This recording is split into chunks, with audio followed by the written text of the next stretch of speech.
যে এখানে দেওয়া আছে a to the power 4 plus a square b square plus b to the power 4 equal to 8 এবং a square plus ab plus b square equal to 4। এখানে a square plus b square এবং a b এর মান নির্ণয় করতে বলা হয়েছে। তাহলে এটা আমাকে যেটা করতে হবে, দেওয়া আছে ক নম্বরটায় করতেছি।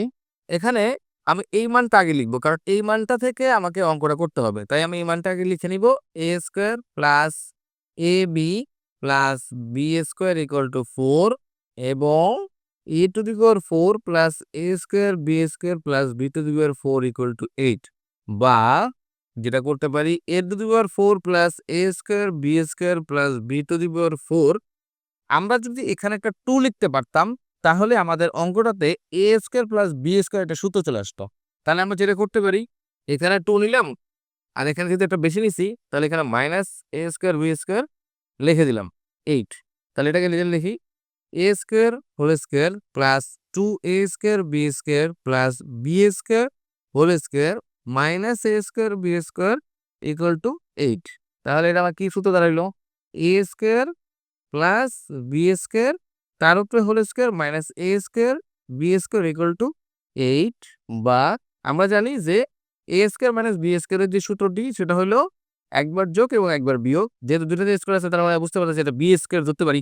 তাহলে কি লিখতে পারি, a square plus b square plus a square b square into a square plus b square minus ab into ab equal to 8।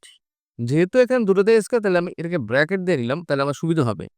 তাহলে কি দাঁড়ালো, a square plus b square plus ab a square plus b square minus ab equal to 8। আমরা একটু গুছিয়ে লিখি, a square plus ab plus b square a square plus b square minus ab plus b square equal to 8। এটাকে ab-টাকে আমি ভিতরে নিয়ে আসলাম। তো ভিতরে আনলে খেয়াল করতে পারি যে এই যে আমাদের যে মানটা এবং এটা সেম, তাহলে আমি এখানে 4 লিখে দিই, বা 4 a square minus ab plus b square equal to 8, বা a square minus ab plus b square equal two 8/4।